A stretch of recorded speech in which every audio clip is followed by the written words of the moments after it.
Chapter 1. In the sprawling, grimy heart of London, during the year 1547, lived a boy named Tom Carter. Tom's family was not just poor, they were paupers, living a life of utter destitution. In those days, London teemed with families like the Carters. Sometimes, misfortune struck a hard-working father, leaving his family with nothing. But John Carter, Tom's father, simply had no desire to work. He, his wife, his mother, and his 3 children, Tom and his 2 sisters, Bate and Nancy, were all crammed into a single, dilapidated room in an old, leaning house in the city's poorest district. The children had no beds. The cold, hard floor was their only mattress. Every morning, John Carter would shove his children out into the streets with a single, harsh command: beg. They had to stand by the roadside, their voices small and pleading. Please, spare a penny for a poor child. If they returned in the evening with empty hands, their father's fury was swift and painful. He would beat them without mercy and send them to sleep with aching bodies and empty stomachs. It was a bleak, unhappy existence. Yet a small beacon of light existed in their grim world. In the same decaying house, in a small room at the back, lived Father Andrew. He was an old, kind man, rich in knowledge and stories. Tom found refuge in his room every day. There, Father Andrew would weave magnificent tales of chivalrous kings and noble princes. Tom listened, his eyes wide with wonder. "I want to be like a prince," Tom declared one day. "I want to speak with elegance just as they do, and I want to learn Latin, for I know all princes are taught Latin." So the gentle Father Andrew became Tom's tutor. He taught the pauper boy how to carry himself with dignity, how to speak with grace, and the basics of the Latin language. When Tom played with the other boys from the neighborhood, he would often pretend to be a prince. Sometimes they would tease him, calling him Prince Tom, but it was always in good fun, for they all liked him. They would play along the grimy banks of the River Thames, their laughter echoing as they splashed and swam in the cool water. Tom was an excellent swimmer. The reigning monarch of England at this time was the formidable King Henry VIII. He had one son, Edward, who was the Prince of Wales and heir to the throne. The royal family resided in the magnificent Westminster Palace. One afternoon, Father Andrew said to Tom, "You dream of princes. Why don't you go to Westminster Palace and see a real one? Prince Edward lives there. Perhaps, if you are lucky, you might catch a glimpse of him." Chapter 2. Driven by this new purpose, Tom made his way to the gates of the palace. He peered through the ornate iron bars, his heart pounding. 2 imposing soldiers, clad in armor, stood guard, one on each side. They shooed him away whenever he got too close. For days, he saw a parade of finely dressed gentlemen and ladies pass through the gates, their silks and velvets a world away from his own rags, but he never saw the prince. He returned day after day, his hope unwavering. Then, one afternoon, his patience was rewarded. A boy about his own age emerged from the palace doors and walked toward the gate. It had to be him. Tom rushed forward, pressing his face against the bars to get a better look. "I must see the prince," he cried out, his voice filled with desperation. "Keep back, you little beggar," one of the soldiers snarled, and he struck Tom with the shaft of his halberd. The blow was so forceful that Tom tumbled to the ground. The prince witnessed the entire exchange, and his face, usually calm and composed, flushed with anger. "How dare you strike him?" he demanded of the soldier. "He has done no harm. Open the gate at once and bring him to me." "But, Your Highness, he is merely a common beggar," the soldier stammered. "The king, my father, is king of all his people, rich and poor alike," Prince Edward retorted with an authority that belied his age. "Bring the boy in." The soldier, chastened, quickly unlatched the gate and ushered a stunned Tom inside. "Come with me," the prince said kindly.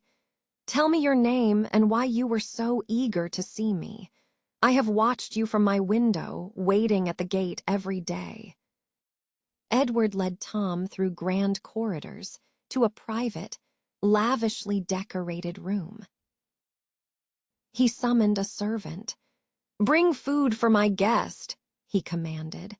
The servant returned with a tray laden with fruits, cakes, and roasted meats, fare more exquisite than anything Tom had ever imagined. He ate hungrily while the prince watched with a curious smile. "Now," Edward said once Tom had finished, "tell me about your life. What is your name? Where do you live?" "My name is Tom Carter, Your Highness. I live with my father, mother, grandmother, and 2 sisters in a single room in Pudding Lane." "One room?" the prince asked, his eyes wide with disbelief. "All of you in just one room?" "Oh, yes," Tom replied, oblivious to the prince's shock. "This palace has hundreds of rooms. Why would one family need more than one?" "We are very poor," Tom explained. "My father sends us out to beg. If I don't bring back enough money, he beats me." "He beats you," Edward cried, horrified. "This is an outrage. I will send my soldiers to have him punished." "No, please don't," Tom pleaded. "It would only bring more sorrow to my mother and sisters." "I have sisters, too," the prince mused. "Lady Elizabeth, Lady Jane, and Lady Mary. Elizabeth is clever, and Jane is kind and loves her books. But Mary, she is always so stern. She never laughs or plays. Do you play with other boys?" "Of course, we play with balls and we have contests by the river. We swim and race." He paused, a little shyly. "And sometimes I pretend to be a prince." A sudden, mischievous glint appeared in Edward's eyes. "I wish I could be a poor boy like you, just for a little while. To play by the river and swim freely, without guards and tutors watching my every move. Let's do it. Let's trade clothes just for an hour. You shall be the prince, and I shall be the pauper." Before Tom could protest, the prince began shedding his fine silk and velvet garments. Hesitantly, Tom removed his own tattered rags. They exchanged clothes, and when they were done, Tom stared at the boy in his old clothes. He looked hauntingly familiar. And then Edward pulled him in front of a large, polished mirror. "Come and look!" the prince exclaimed. The reflection was astonishing. They were identical. In the pauper's rags, the prince looked exactly like Tom. And in the prince's finery, Tom looked every bit the royal heir. "Stay here until I return," the prince instructed, his voice buzzing with excitement. As he darted out of the room, he quickly snatched a heavy, ornate object from the table and concealed it in a safe place. Tom was left standing alone, dressed as the Prince of Wales. Chapter 3. The prince, now dressed in Tom's rags, marched boldly to the palace gate. "Ho, you there! Open the gate and be quick about it," he commanded the guards, using the authoritative tone he was accustomed to. The soldiers, seeing only a filthy beggar boy, were not amused. As Edward passed through the newly opened gate, One of them gave him a cuff on the head. "That's no way to address a king's guard, you insolent brat." The crowd of onlookers outside the gate roared with laughter as Edward stumbled and fell. He scrambled to his feet, his eyes blazing with fury. "I am the Prince of Wales. You will be executed for that. And you fools," he shouted at the crowd, "you will all be punished for laughing at your future king." This only provoked more derisive laughter. One man mockingly swept his hat off in a low bow. "Make way for His Royal Highness. Hats off for the Prince of Pudding Lane." The crowd jeered as he pushed his way through them. "He's mad," one of the soldiers commented to the other. "Completely insane," his partner agreed. Edward stormed down the street, but the crowd did not follow. They were wary of madmen who could be unpredictable and dangerous. He walked on, hopelessly lost. Prince Edward had rarely ventured into the labyrinthine streets of London. He wore no shoes, Tom Carter owned none, but unlike Tom's calloused feet, the prince's were soft.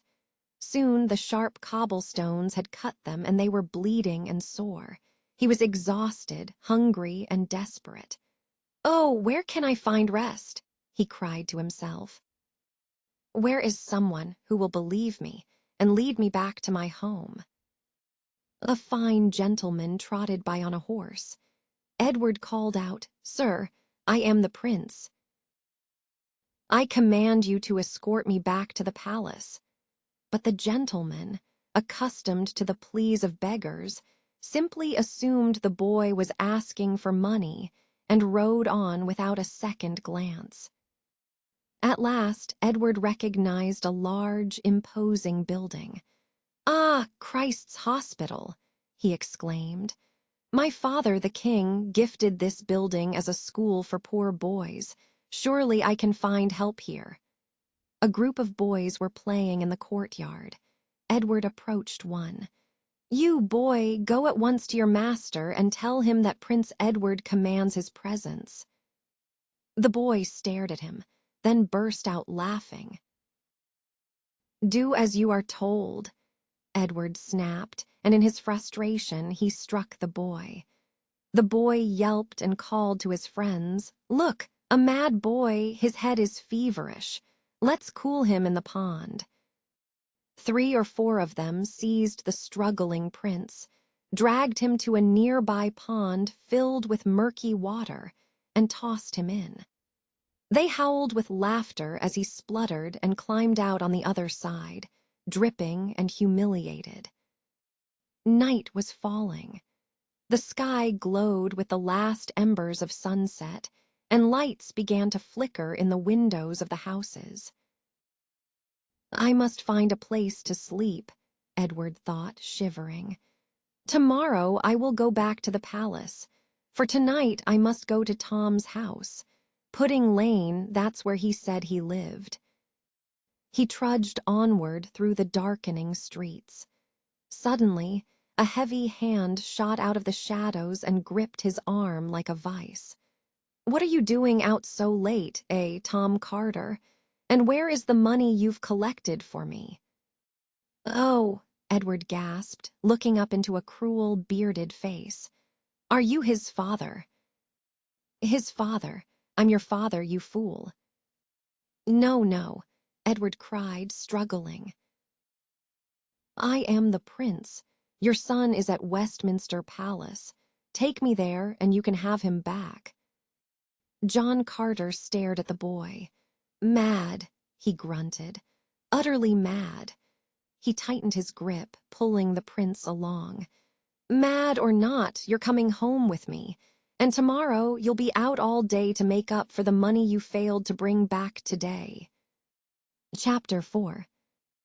Back in the prince's chamber at Westminster Palace, Tom stood alone. He gazed in wonder at his reflection in the enormous mirror, admiring the luxurious fabrics and intricate embroidery of his clothes. He paced the room, feeling the unfamiliar weight of the silk and velvet. He placed a hand on the hilt of the small, jeweled sword at his hip, drew it from its scabbard, and playfully lunged at an imaginary foe. Then he sat, marveling at the turn of events. "What a story I shall have for Bate and Nancy when I get home," he mused. A bell chimed, marking the passage of an hour. The prince had been gone a long time. When will he return? Tom wondered nervously. He explored the room, touching the finely carved chairs and tables, his eyes drawn to the portraits on the walls. Stern-faced kings and queens, princes and princesses, all adorned in magnificent clothes and jewels, seemed to stare down at him. Near the door stood a small, gleaming suit of armor, perfectly sized for a boy. Fascinated, Tom decided to try it on.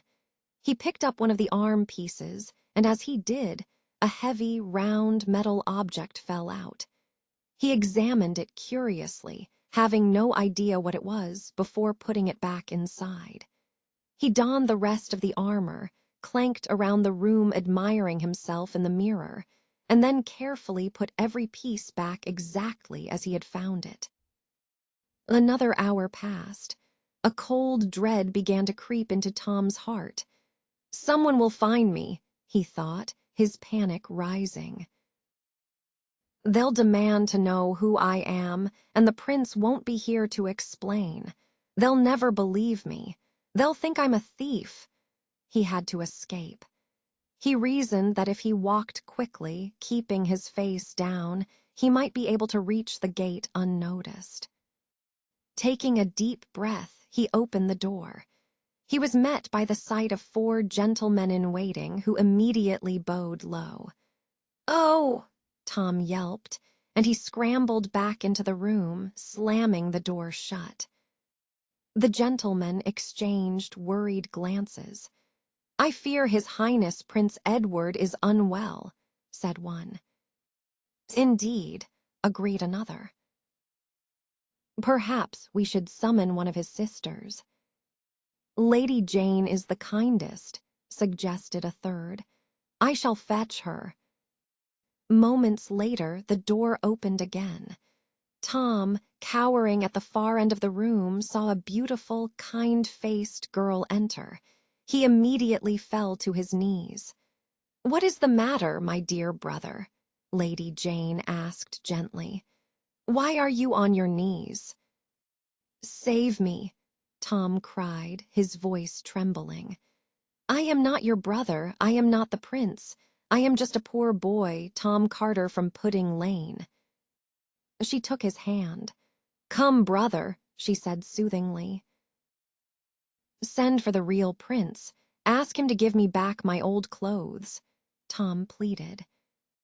"Come," Lady Jane repeated firmly, her brow furrowed with concern. "Our father, the king, wishes to see you." "My father is John Carter," he insisted, but she led him out of the room. One of the gentlemen had already informed the king of the prince's strange behavior. Tom was led through a series of opulent rooms until they reached the king's bedchamber. It was a vast room, dominated by a huge bed. On it lay a large, bloated man with a pale, sweaty face. King Henry VIII was gravely ill, his life clearly drawing to a close. "Come here, Edward," the king rasped. "Tell your father what troubles you." "Are you the king?" Tom whispered, awestruck. "Of course I am the king. And your father, what is this nonsense?" "Sir, I am not your son," Tom stammered. "I'm not the prince, I am poor Tom Carter." The king's face darkened with rage. "Enough of this foolishness," he thundered. "You are the prince. If you continue this charade, you will feel my anger. And you know what happens to those who anger me, do you not?" "Yes, sir," Tom squeaked, terrified. Good, let me hear no more of this madness. You have been reading too many fanciful books, and they have addled your brain. Lord Hertford, he called to a nobleman standing nearby, escort the prince to his rooms.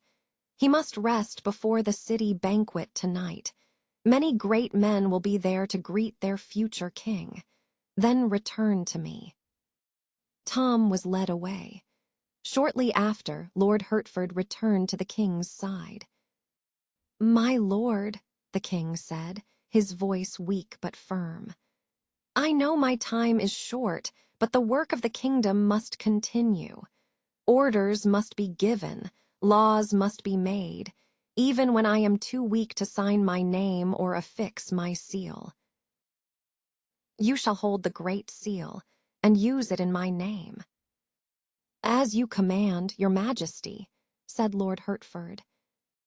"I gave the great seal to Prince Edward 2 days ago for safe keeping.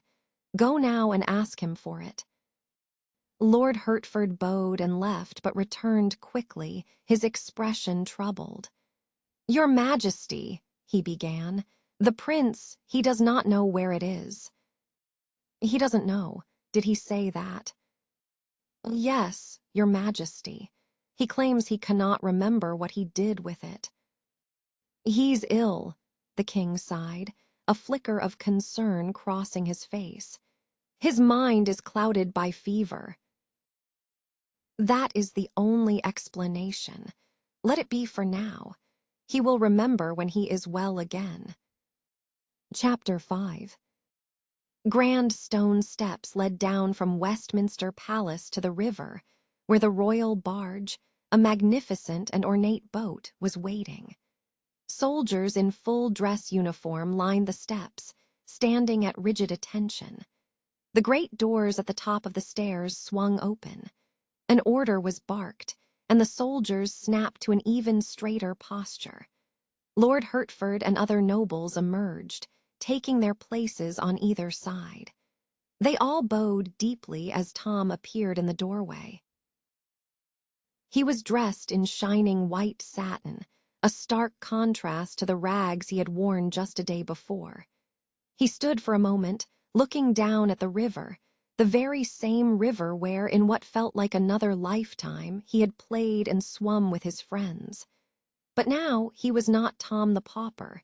He was Edward, Prince of Wales. The king himself had commanded it. With slow, hesitant steps, he descended to the barge and was helped aboard. The royal barge pushed off from the landing, its oars dipping into the Thames in perfect unison. It moved downstream toward the Guildhall, the grand hall in the heart of the city, where the banquet was to be held. And inside the Guildhall, the most powerful and wealthy men in London were gathered, all waiting for the arrival of their prince. Chapter 6. Meanwhile, John Carter was dragging the real Prince Edward through the squalid streets toward his hovel in Pudding Lane. A small crowd followed, laughing at the spectacle of the ragged boy protesting his identity. "That's right," cackled an old woman. "Teach the lad some respect." As they neared their house, a kind old man stepped into their path. It was Father Andrew. "Let him go, John," he pleaded. "Let the boy be." With a furious roar, John Carter struck the old man hard on the head. Father Andrew collapsed and lay still as the crowd surged past, eager to see the rest of the show. He was dead. John threw open the door to his room. "Here," he snarled at his wife. "Here is your precious son. He's brought back not a single penny, and he's gone stark raving mad." Tom's mother rushed to Edward. "Oh, my poor boy, my poor dear boy," she sobbed, cradling his face. The grandmother cackled from her corner. "Your poor boy, a useless layabout. It's we who are poor because of him." "No money, no food," John Carter declared, shoving Edward onto the floor. Just then there was an urgent knock. John Carter, open up," a voice whispered from outside. "What is it?" John growled, opening the door a crack. "It's me, Ned. You hit that old priest in the street, didn't you?" "Aye," John said. "He tried to interfere." "Well, it was Father Andrew, and he's dead. You killed him. You'd better flee, and quickly." "Dead?" John's face went pale. He turned to his wife and mother. "This is bad. Half the street saw me hit him. They'll testify, and I'll hang for it. We must run. You take the girls and meet me at London Bridge." "I'll take a different route with the boy." Carter grabbed Edward's arm and dragged him through a maze of dark alleys and back ways until they neared the riverbank. There, they saw a huge crowd of people gathered, staring out over the water. Bonfires blazed, and colored lanterns hung from the trees. "What's all this?" Carter asked a man nearby. "We're waiting to see the royal barge," the man replied. "Prince Edward is on his way to a banquet at the Guildhall. Here," he said, handing Carter a large mug of ale. "Have a drink and shout 'God save Prince Edward' with the rest of us." Carter eagerly reached for the mug with both hands, momentarily releasing his grip on Edward's arm. In that instant, Edward saw his chance. He ducked and scrambled away, weaving through the forest of legs. "Where's the boy?" Carter roared. "Catch him!" But Edward had vanished into the darkness. "To the Guildhall," he panted to himself as he ran along the riverside. "There I will find the impostor, and I will be myself again." Chapter 7. Inside the Guildhall, the wealthiest and most influential men of London were seated at long, candle-lit tables. As Tom, dressed as the prince, entered the hall, every man rose to his feet in a show of respect. He was escorted to the head table, and as he took his seat, the assembly sat down. The grand banquet began. Servants paraded in, bearing platters of roasted swan, boar's head, and countless other delicacies. The hall buzzed with conversation and laughter. Singers and dancers provided entertainment. Meanwhile, a desperate and disheveled Edward finally reached the Guildhall. Soldiers barred the entrance. "Let me pass," he cried. "I am Prince Edward."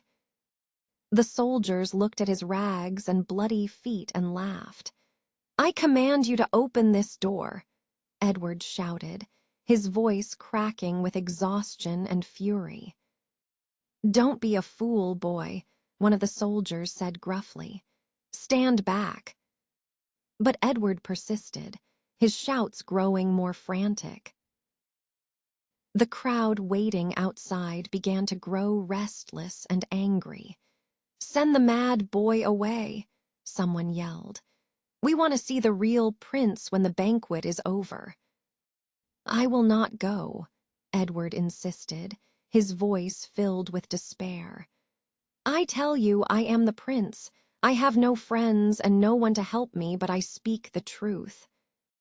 The crowd's mood turned ugly, and they began to press in on him. Just as it seemed they might trample him, a man stepped forward and placed himself protectively beside Edward.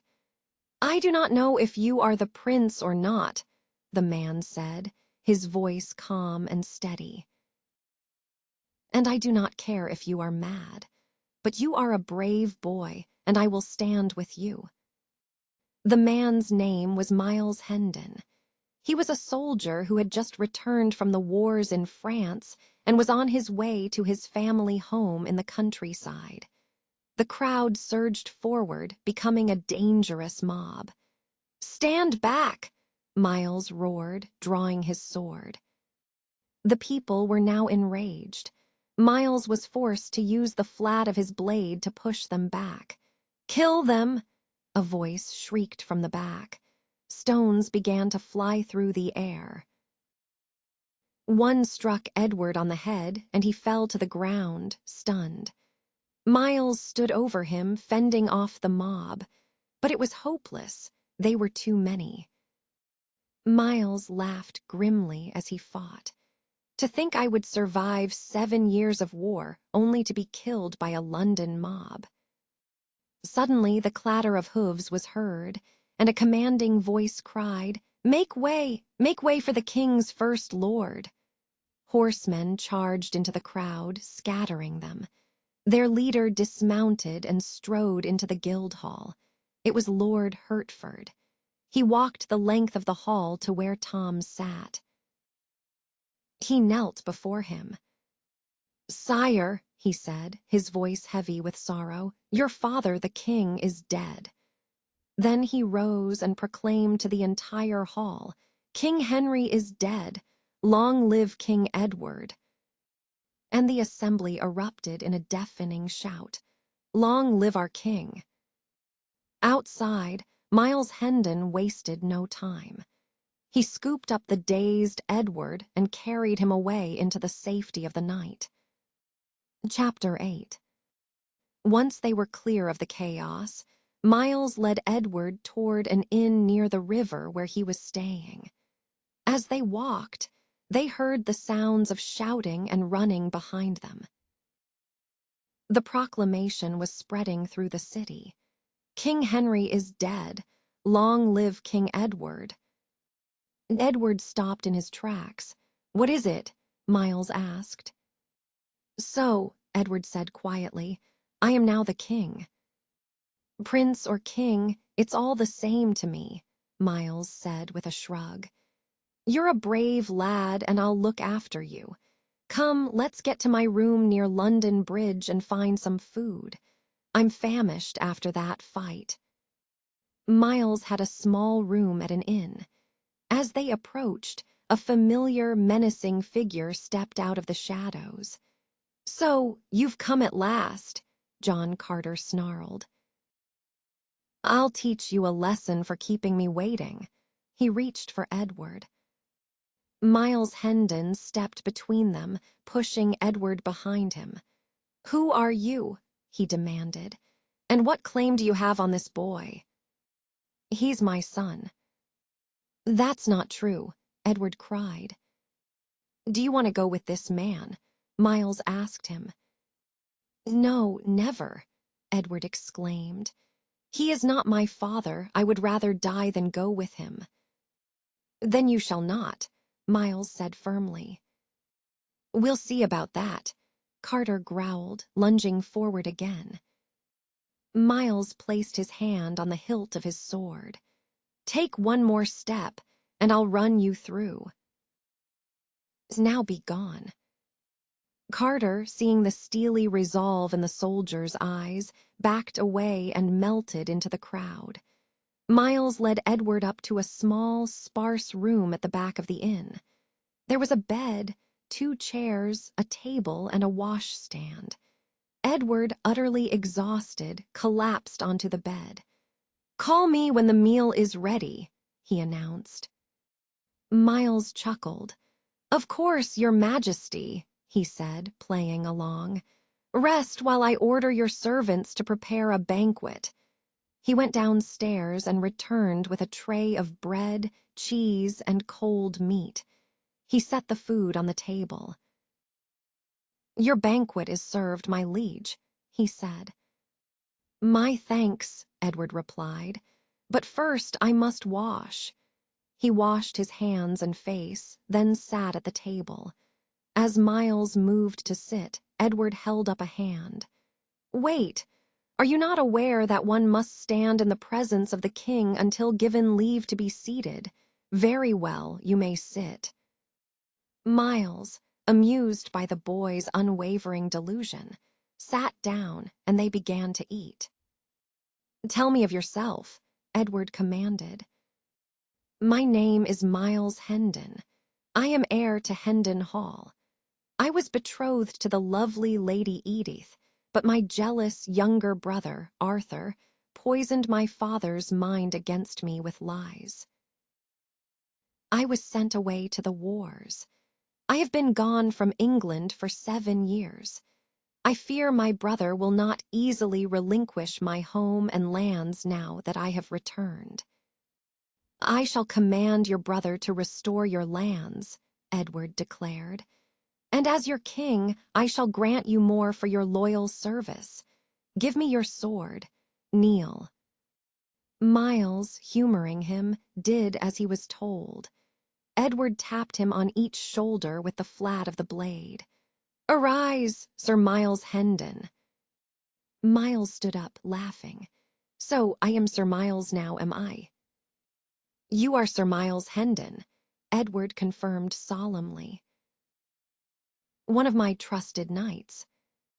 After they had eaten, Edward fell asleep, his head resting on the table. Miles gently lifted him and placed him on the bed. Poor lad, he murmured. A long sleep may cure this madness and make him himself again. Miles slept on the floor. When morning came, Miles awoke and looked at the boy sleeping peacefully. He noticed how torn and filthy the boy's clothes were, remnants of his ordeal with the schoolboys and the mob.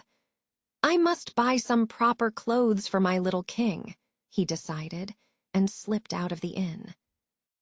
An hour later, Miles returned with a bundle of new clothes. He opened the door to their room. The bed was empty. Edward was gone. Miles rushed downstairs and questioned the innkeeper's servant. Where is the boy who was with me? A young man came for him, the servant replied. A fellow named Hugo. He said to tell the boy that Miles Hendon was waiting for him at Southwark Bridge, and the boy left with him. That man, Miles thought with a surge of anger. The one who claimed to be his father. He sent that Hugo. He quickly gathered his few belongings, paid his bill, and set out to rescue the boy once more. Chapter 9. Tom was in the royal bed at Westminster Palace. It was morning. 2 noblemen stood beside the bed, waiting. Your Majesty, said the first, it is 8 of the clock. Your Majesty, echoed the second. At first, Tom thought he was back in Pudding Lane and his mother was calling him. Then he opened his eyes and saw the richly dressed lords. Your Majesty, Tom mumbled, confused. Does your Majesty wish to rise? You mean, do I want to get up? Yes, Your Majesty. Yes, Tom said, I do. Bring my clothes, he ordered, trying to sound regal. What followed was a bewildering ceremony. One gentleman brought Tom's underclothes and handed them to a second gentleman. The second handed them to a third, who then helped Tom put them on. The same elaborate process was repeated for his shirt, his trousers, and every single item of clothing. He was then escorted to another room for breakfast. One servant carried the food in, handed it to a second, who gave it to a third, who placed it on the table. 2 more servants simply stood behind Tom's chair, doing nothing.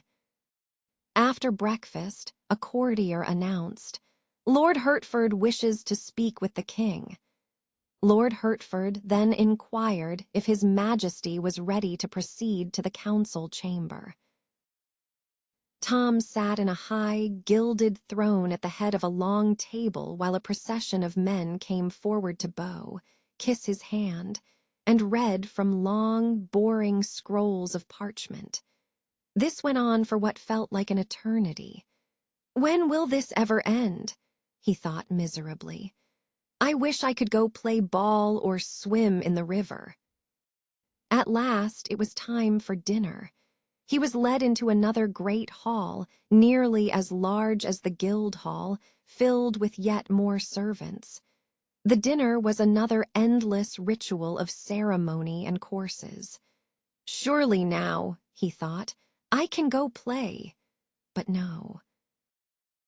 After dinner, he was taken to a study and made to sign his name, Edward, on a mountain of documents. He had no idea what they said, and he didn't care. He simply copied the signature of the real Edward as best he could. In the evening, there was another grand supper. When Tom was finally allowed to go to bed, he collapsed into the soft mattress and thought, the clothes are beautiful, the house is magnificent, and the food is wonderful, but I hate being king. I wish I could go back to Pudding Lane and be a normal boy again. Chapter 10. Edward looked at the young man named Hugo. He did not like him. The man was grimy, and his shifty eyes darted from side to side, never meeting Edward's gaze. "Who sent you?" Edward demanded. "Miles Hendon." "What is your name?" "Hugo." "And what did Sir Miles say?" "He said, 'Tell the boy to come to me.' He said, 'Tell Edward.'" Edward was taken aback and a little insulted. "I am his king." "He is wounded," Hugo said quickly. "He asks you to come and help him." "Ah," said Edward, his demeanor changing instantly. "Then I will go. He is my loyal servant, and I must aid him." Hugo led Edward out of the city and into the countryside. They walked for miles. "Where is Sir Miles?" Edward finally asked, growing weary. "Not far," Hugo replied, gesturing toward a dense patch of trees. "He is in that wood." They entered the wood. Hidden among the trees was a dilapidated shack. Hugo pushed open the door, and Edward went inside. "So you've come at last," a gravelly voice said. It was John Carter. "Come to help your dear father, who's hiding here because he killed a meddling old priest." "Where is Sir Miles?" Edward demanded. "Take me to him." "I have no idea where your fine friend is," Carter sneered. "But you seem so fond of him. I told Hugo to use his name to lure you here. Now you will go out with Hugo and beg for money and food for me. You know how to do it, and Hugo will make sure you don't run away again." Hugo led Edward back to the road on the other side of the wood. "Stand here," Hugo instructed. "I am your sick brother. When someone comes, I will cry out in agony. You will go to them and say, 'My poor brother is ill and we have no food. Please help us.'" Soon, a man was seen approaching. Hugo immediately threw himself onto the ground and began to moan and writhe. "Ugh! Oh, I'm dying. Water, help." The traveler rushed to his side. "Poor boy," he said kindly. "Let me help you." "Kind sir," Hugo gasped, "give my brother a penny to buy some bread." "You are too ill to be left here," the man said. "Your brother and I will carry you to the nearest house." He turned to Edward. "Come, boy, help me lift him." "I am the king," Edward stated flatly. "That is not my brother. He is a beggar and a thief, and there is nothing wrong with him." The man looked from Edward's serious face to Hugo, who was suddenly looking very nervous. "Aha!"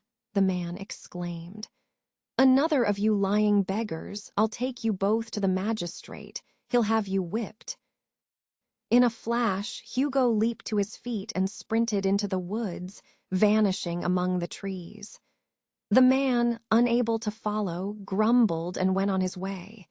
Edward walked on, relieved to be free of them. "Now," he thought, "I shall never see them again."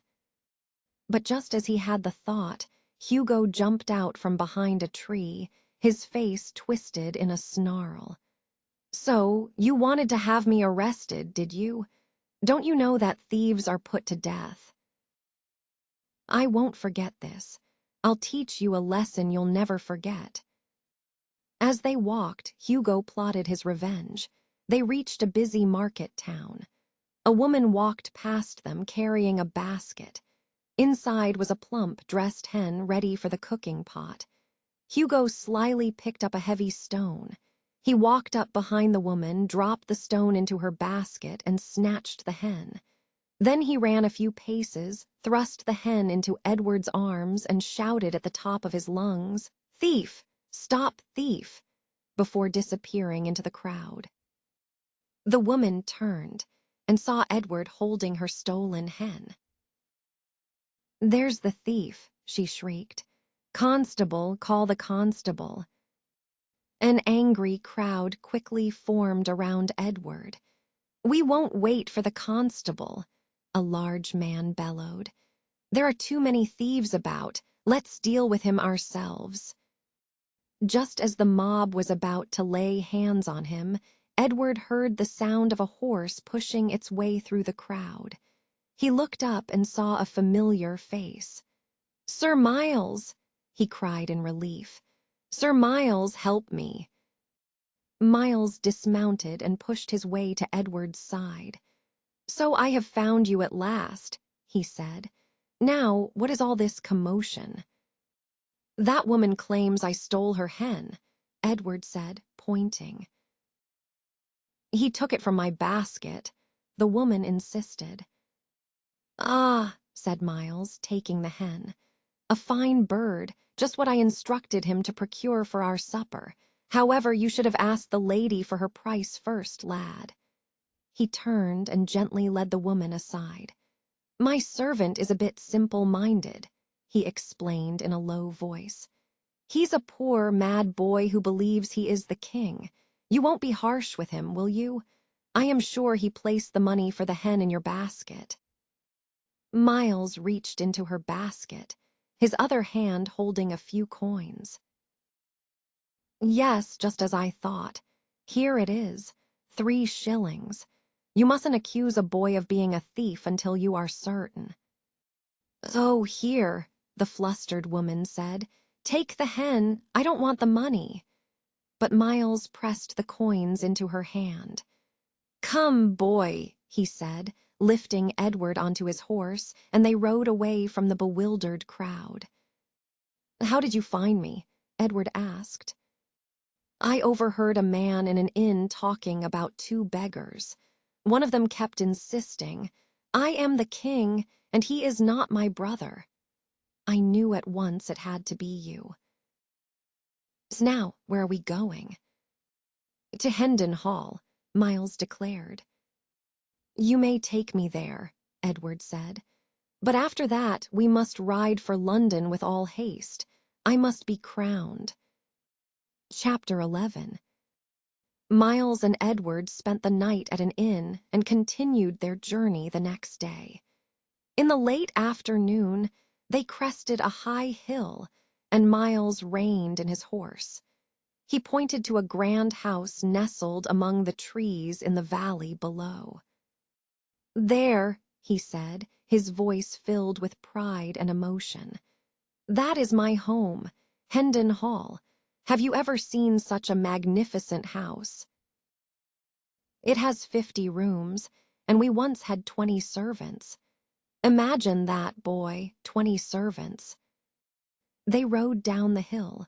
"Look, there is the church where my family has worshipped for generations, and the village inn, nothing has changed." They passed through a large wrought-iron gate. "Welcome to Hendon Hall," Miles announced.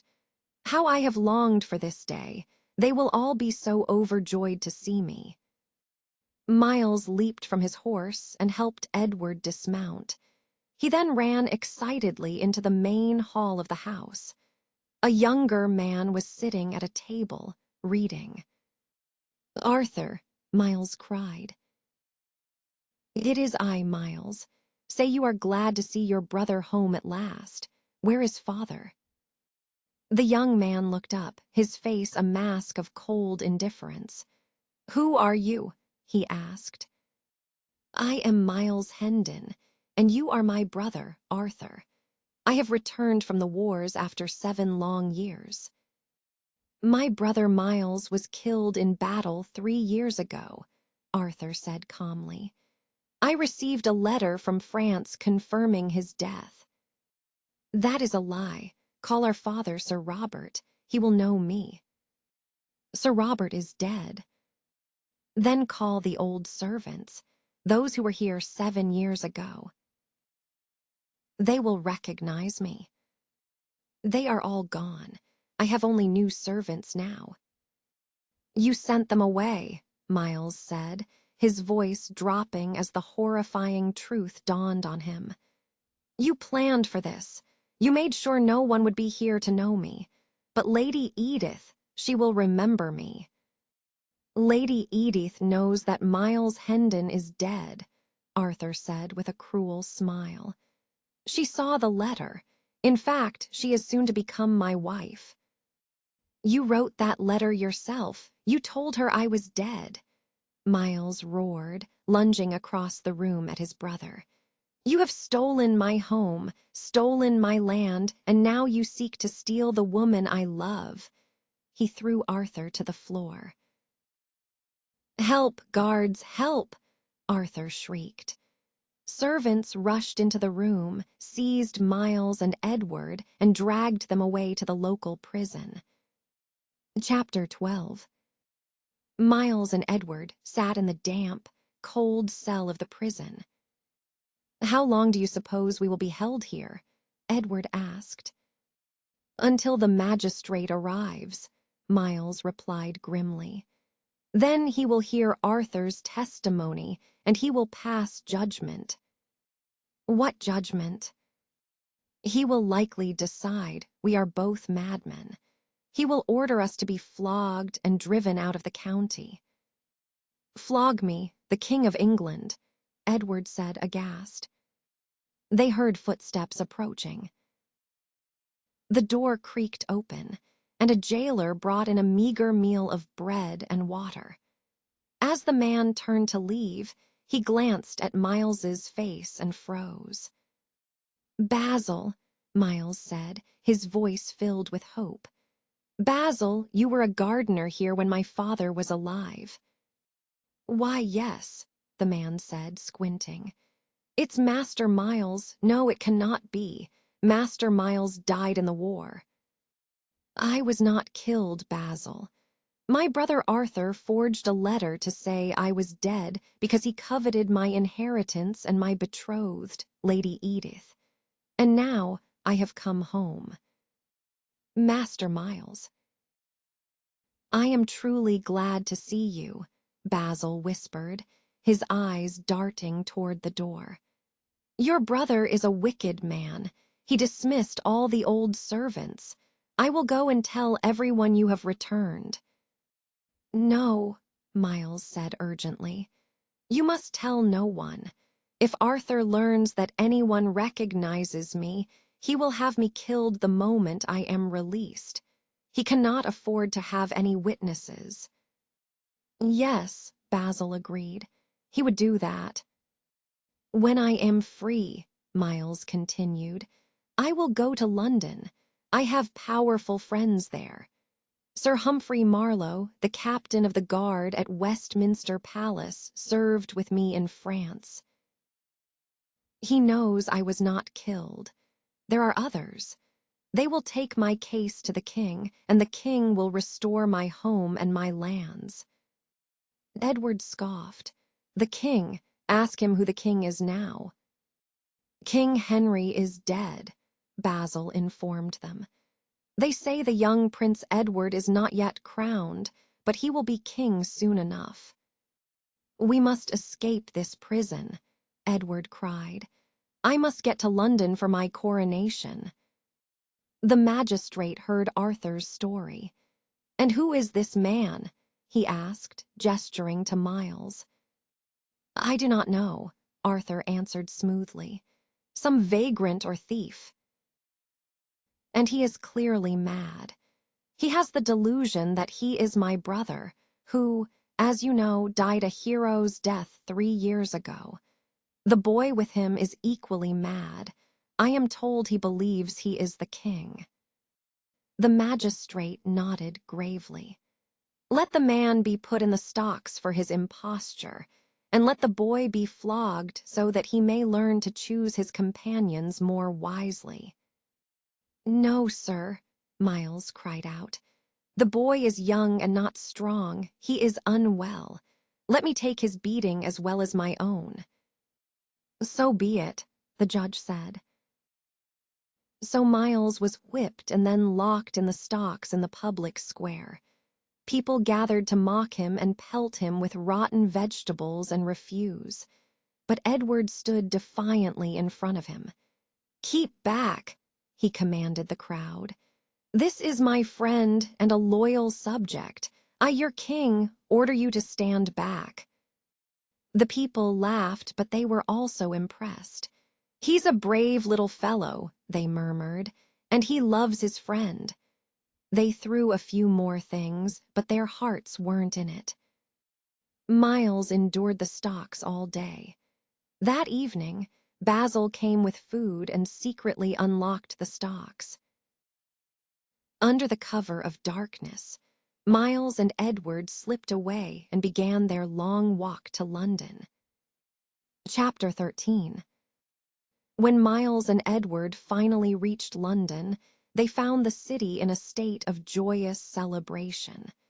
Flags and banners hung from every building. They found a modest inn and had a meal. When they finished, Edward said, "Bring me a pen and paper.